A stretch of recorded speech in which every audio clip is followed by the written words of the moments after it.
गानचतुराय गानप्राणाय गानान्तरात्मने गानोत्सुकाय गानमत्ताय गानोत्सुकमनसे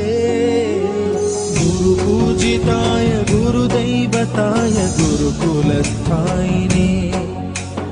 गुरुविक्रमाय गुह्यप्रवराय गुरवे गुणगुरवे गुरुदैत्यकलक्षेत्रे गुरुधर्मसदाराध्याय गुरुपुत्र परित्रात्रे गुरुपाखण्डखण्डकाय गीतसाराय गीततत्त्वाय गीतगोत्राय धीमहि गूढगुल्फाय गन्धमत्ताय गोजयप्रदाय धीमहि